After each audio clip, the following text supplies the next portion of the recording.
പരാതി കൊടുത്തെന്നും ആ പരാതിയിൽ എന്നെ പ്രതിയാക്കിയിട്ടുണ്ടെന്നും അല്ലെങ്കിൽ എന്നെ പറ്റിയാണ് പരാതിയെന്നും പറഞ്ഞുകൊണ്ടുള്ളൊരു വാർത്ത ചാനലുകൾ ബ്രേക്ക് ചെയ്യുകയുണ്ടായി. അപ്പോൾ അതുമായി ബന്ധപ്പെട്ട് ചില കാര്യങ്ങൾ പറയാൻ വേണ്ടിയിട്ടാണ് ഞാനിപ്പോൾ നിങ്ങളെ കാണണമെന്ന് ആഗ്രഹിച്ചത്. യഥാർത്ഥത്തിൽ ഇന്നലെ അങ്ങനെ ഒരു വാർത്ത കേട്ടപ്പോൾ ഈ ഏതോ ഒരു ആ പ്രതിഭയോടൊപ്പം ഞാനും കൂടെ ഏതോ ഒരു ഗൂഢാലോചന നടത്തിയാണ് ഈ പ്രതിഭ എന്ന സ്ത്രീ ഈ പോറ്റിക്കെതിരായിട്ട് SIT ഒരു പരാതി കൊടുത്തതെന്നാണ് പോറ്റിയുടെ പരാതി വായിച്ചപ്പോൾ എനിക്ക് മനസ്സിലായത്. പോറ്റിയുടെ പരാതി വരുന്നതുവരെ യഥാർത്ഥത്തിൽ എന്താണെന്ന് മനസ്സിലാകാതെ ഞാൻ വല്ലാത്ത വിഷമത്തിലായിരുന്നു. കാരണം ഈ ചാനലുകൾ ഇങ്ങനെ ആവർത്തിച്ച് പറയുന്നുണ്ട്, പക്ഷേ ആരാണ് ഈ പ്രതിഭയെന്ന് എത്ര തന്നെ ആലോചിച്ചിട്ട് എനിക്ക് മനസ്സിലാവുന്നില്ല. അങ്ങനെ ഏതെങ്കിലും ഒരു സ്ത്രീയുടെ സാമ്പത്തിക വിഷയത്തിൽ എൻ്റെ ജീവിതകാലത്തിനിടയിൽ ഞാൻ ഇടപെട്ടതായിട്ട് ഞാൻ ഓർക്കുന്നതുമില്ല. അപ്പോൾ അങ്ങനെയുള്ള ഒരു സന്ദർഭത്തിലാണ് 2024 തുമ്പ പോലീസ് സ്റ്റേഷനിൽ വെച്ച് ആ പ്രതിഭ എന്ന വനിതയുമായിട്ട് സാമ്പത്തിക കാര്യത്തിൽ പ്രശ്നങ്ങളുള്ള ആളുകളെല്ലാം വിളിച്ചു ചേർത്ത് എൻ്റെ മധ്യസ്ഥതയിൽ ഒരു ഒത്തുതീർപ്പുണ്ടാക്കി എന്ന് പോറ്റി പറയുന്നത്. അപ്പോൾ അതിനെക്കുറിച്ചാണ് ഞാൻ പിന്നെ അന്വേഷിച്ചപ്പോഴത്തേക്ക് പ്രതിഭ ആരാണെന്ന് എനിക്ക് മനസ്സിലായി. അവർ എൻ്റെ നിയോജക മണ്ഡലത്തിൽ തന്നെ കുളത്തൂരിനടുത്ത് ആറ്റിൻകുഴി എന്ന് പറയുന്ന സ്ഥലത്ത് നമ്മുടെ വട്ടിയൂർക്കാവ് MLA ആയിട്ടുള്ള പ്രശാന്തിൻ്റെ അമ്മാവൻ, ഞങ്ങളുടെ പാർട്ടിയുടെ നേതാവായിട്ടുള്ള മുൻ കൗൺസിലറൊക്കെ ആയിട്ടുള്ള രാജൻ താമസിക്കുന്ന വീട്ടിനടുത്ത് ഒരു സ്കൂൾ നടത്തിയിരുന്ന ആളാണെന്ന് എനിക്ക് മനസ്സിലായി. 2024 പോട്ടെ, ഈ കഴിഞ്ഞ 10 വർഷത്തിനിടയിൽ 5 വർഷം ഞാൻ മന്ത്രിയായിരുന്നു, ഇപ്പോൾ 5 വർഷം MLA ആണ്. ഈ 10 വർഷത്തിനിടയിൽ ഒരു പോലീസ് സ്റ്റേഷനിലും ഞാൻ പോയിട്ടില്ല. തുമ്പ പോലീസ് സ്റ്റേഷനിലും പോയിട്ടില്ല, കേരളത്തിലെ ഒരു പോലീസ് സ്റ്റേഷനിലും ഞാൻ പോയിട്ടില്ല. തുമ്പ പോലീസ് സ്റ്റേഷനിൽ ഒരു പ്രാവശ്യം പോയിട്ടുണ്ടത് പുതിയ പോലീസ് സ്റ്റേഷൻ്റെ ഉദ്ഘാടന വേളയിൽ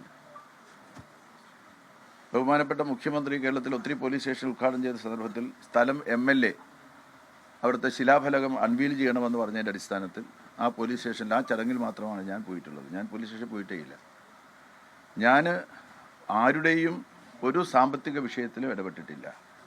അപ്പം ഞാൻ ഇന്നലെ പോലീസ് സ്റ്റേഷൻ വിളിച്ച് ചോദിച്ചു, 2024 23 ഇനി ഏതെങ്കിലും ഒരു കാലത്ത് സാമ്പത്തിക വിഷയവുമായിട്ട് കാര്യങ്ങൾ ചർച്ച ചെയ്യുന്നതിന് വേണ്ടി ആളുകൾ അവിടെ വിളിച്ചിട്ടുണ്ടോ, ഞാൻ അവിടെ വന്നിട്ടുണ്ടോ എന്ന് ചോദിച്ചു.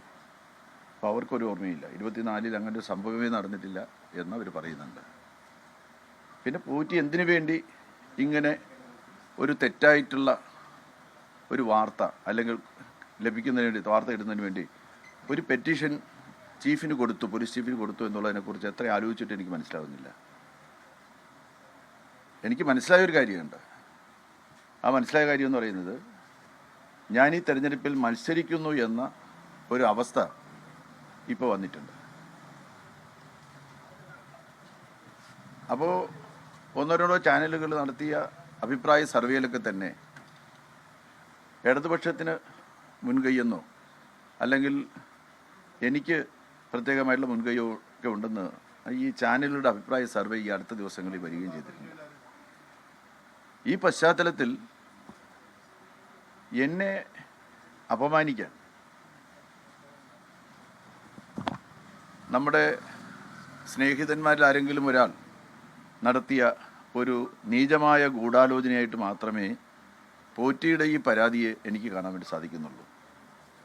അത് ആരായിരിക്കും എന്നുള്ളതിനെ സംബന്ധിച്ച് ഞാൻ നിങ്ങളോടിപ്പോൾ പറയേണ്ട കാര്യമില്ല, നിങ്ങൾക്കറിയാം ആരായിരിക്കും പോറ്റിയെ കൊണ്ട് ഇത്തരമൊരു വ്യാജ പരാതി കൊടുപ്പിച്ചതിൻ്റെ പിന്നിലുള്ളത് എന്ന്. നിങ്ങൾ തിരുവനന്തപുരത്തെ പ്രധാനപ്പെട്ട മാധ്യമപ്രവർത്തകർക്ക് മനസ്സിലാക്കാൻ പ്രയാസം ഉണ്ടാവില്ല. ഞാനിപ്പോൾ തൽക്കാലം ആ പരാതി കൊടുപ്പിക്കുന്നതിന് പിന്നിൽ നിന്ന ആളുകളെക്കുറിച്ചൊന്നും പറയാൻ വേണ്ടിയിട്ട് ആഗ്രഹിക്കുന്നില്ല. ഏതെങ്കിലും സന്ദർഭം വരുമ്പോഴത്തേക്ക് ഞാനത് പറയുക തന്നെ ചെയ്യും. അത് പിന്നീടൊരു അവസരത്തിലാവട്ടെ. ഈ പരാതിക്കകത്ത് ചില കാര്യങ്ങൾ പോറ്റി പറയുന്നുണ്ട്. അതിൽ രണ്ട് കാര്യങ്ങളാണ് എന്നെ സംബന്ധിച്ച് പറയുന്നത്. ഒന്ന്, പോലീസ് സ്റ്റേഷനിൽ വെച്ച് പരാതിക്കാരിക്ക് വേണ്ടി ഞാൻ സംസാരിച്ചു എന്ന്. അവർക്ക് സാമ്പത്തികമായിട്ട് വലിയ പ്രയാസമല്ലേ, കുറച്ചൊന്ന് ഇളവ് കൊടുത്തൂടെ എന്ന് ഞാൻ ചോദിച്ചു എന്നും, ഞാനും സാമ്പത്തികമായിട്ട് വലിയ പ്രയാസത്തിലാണ് സാർ, എനിക്ക് ഇളവ് കൊടുക്കാൻ പറ്റില്ല എന്ന് അയാൾ പറഞ്ഞുവെന്നാണ് എന്നെപ്പറ്റിയുള്ള ഒരു പരാമർശം. അതിനെക്കുറിച്ച് ഞാൻ പറഞ്ഞു കഴിഞ്ഞു. ഞാൻ ഒരു പോലീസ് സ്റ്റേഷനിലും പോയിട്ടില്ല, ഒരു പരാതിക്കാരിയുടെയും സാമ്പത്തിക പ്രശ്നത്തിൽ ജീവിതത്തിൽ ഇതുവരെ ഇടപെട്ടിട്ടില്ല. കഴിഞ്ഞ 10 വർഷക്കാലം സാമ്പത്തിക പ്രശ്നങ്ങളുമായി ബന്ധപ്പെട്ട് പരാതിയുമായിട്ട് ആരെങ്കിലും വന്നിട്ടുണ്ടെങ്കിൽ പോലീസ് സ്റ്റേഷനിൽ പോലും ഞാൻ വിളിച്ചിട്ടില്ല. ഞാനാകെ നമ്മുടെ പാർട്ടി സഖാക്കളെ കാണാനായിട്ട് പറഞ്ഞിട്ടുണ്ട്.